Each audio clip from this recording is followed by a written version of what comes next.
In other related news, 2025 was a turbulent year for ASEAN, shaken by some of the most aggressive US tariffs ever imposed, with rates climbing as high as 49% on several member states, forcing the region into frantic negotiations and exposing deep cracks in ASEAN's unity under pressure.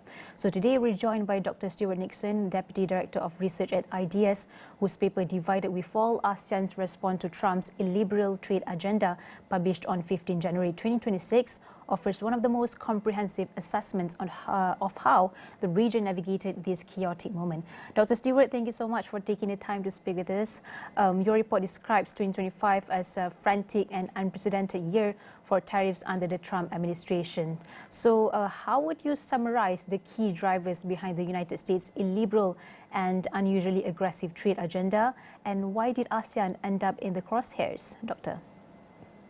Yes, so thank you for having me. And to understand why, you really need to understand Trump himself. It's not economics, trade deficits. The economics of trade deficits just does not make sense. It benefits the US in some ways. It's not about politics. Trump's popularity is cratering in the US. And it's definitely not about foreign policy. He's annoying every country in the world, really. I mean, Trump's often accused of not having an ideology, but if there's one thing that's intrinsic to who he is, it's his belief that trade deficits are a sign of exploitation by foreign countries, and that tariffs are the way to resolve that. And trade deals are a way he can exercise power over less powerful countries. So why ASEAN? Obviously, ASEAN countries had some of the largest trade deficits at the end of 2024, start of 2025, when this all kicked off. Vietnam was, I think, the third largest trade deficit with the US, Thailand about 10th, Malaysia and Indonesia about 14th and 15th. Singapore is obviously an exception in this, having a trade surplus, but it was not immune to a baseline tariff of 10%. So, and as countries like Singapore and Philippines found out pretty quickly, having strong diplomatic and security ties with the United States counted for nothing under this negotiating framework. And we saw that ASEAN responded by condemning the tariffs, yet most member states still pursued bilateral talks with Washington. So why was ASEAN unable to negotiate as a unified bloc when it mattered the most, Doctor?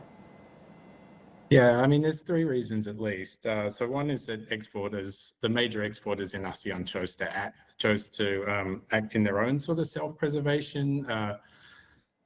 Obviously, there's political imperatives domestically that come front of mind for ASEAN countries, and so they thought they needed to do the best deal for their exporters, for their businesses. Regardless of what has been the outcome, there was at least a perception that these deals could do better for business than not negotiating.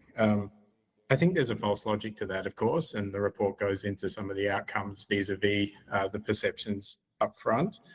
And Vietnam and Cambodia in particular were incredibly quick out of the blocks to act and to offer pretty large concessions to the US before ASEAN had even been able to blink and come together. The second reason is Trump was just allowed to dictate terms. The whole negotiating process with any country or any bloc was done on his terms in his backyard, basically. But the third and perhaps the most critical reason, and the one more in ASEAN's control, is that institutional weakness.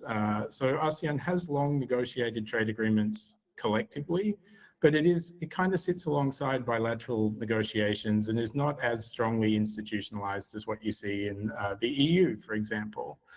The contrast between the two blocs approaches was quite stark, really, as in you had the major economies of Europe respond to Trump's overtures to have individual negotiations by saying, no, go talk to Brussels. So I think that's the key really here. ASEAN, as a default, felt like it should have to negotiate bilaterally, whereas for Europe, the default was a strong institutional framework for regional negotiations. That's an interesting perspective. But Doctor, in your paper as well, you note that the economic impact so far has been relatively limited. So does this mean ASEAN dodged the bullet, or is this the real danger, structural and longer term? Yeah, I mean, I don't think this is over. I think the bullet's still in the chamber, for want of a better metaphor. There's a lot of reasons for this. Like, part of the story is the tariff sort of flip-flopping, as in it's still going on. We don't know where the tariffs are going to settle. And it was only really August last year when substantively the reciprocal tariffs were bedded down. Part of it is varying exceptions for major sectors. For Malaysia, for example, the trade agreement with the United States only covers about 40% of Malaysia's exports.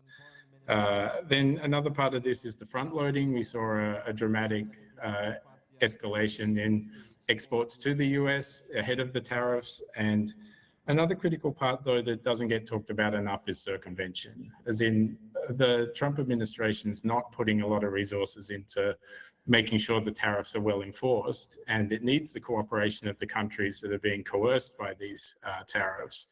So there are opportunities for trade to continue just in a more informal way, and that mitigates some of the economic impacts.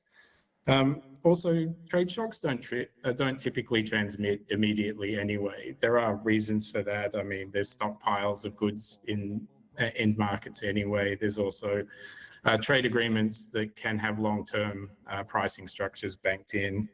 And yes, in theory, worse is yet to come, although it's anyone's guess on what sort of scale that is. And that's not necessarily a trade story. It's an investment or a financial story. So investment has been subdued and more or less in a bit of a freeze state, as investors don't really know where to invest their money with all of the chaos around tariffs and perpetual sort of uncertainty of Trump's policies.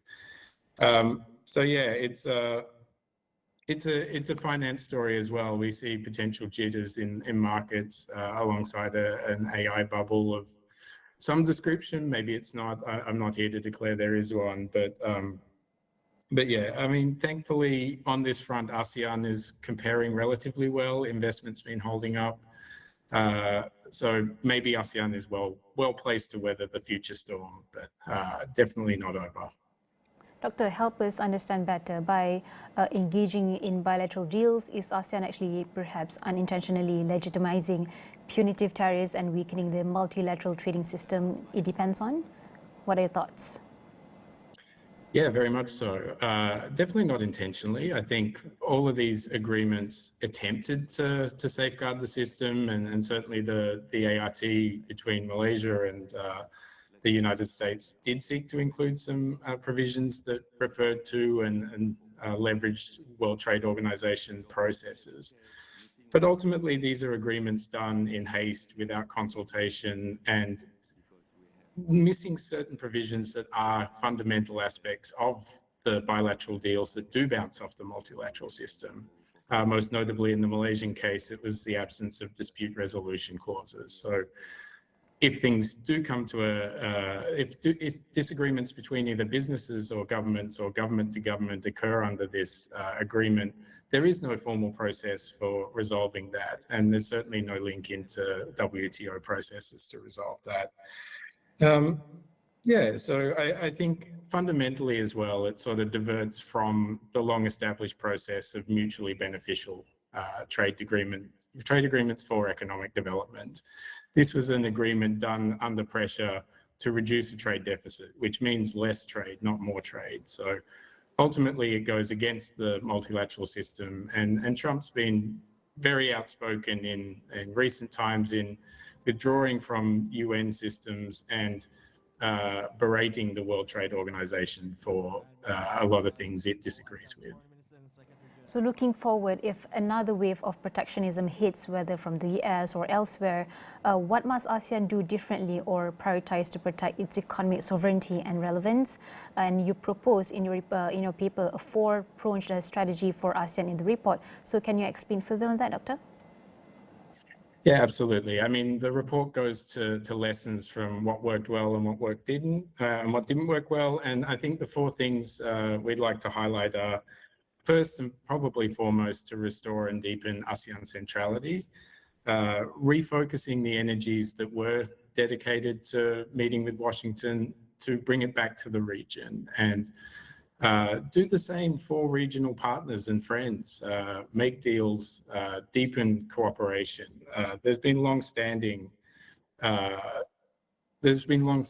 sort of perception of ASEAN centrality within the region, but there hasn't necessarily been the institutional infrastructure to back it up.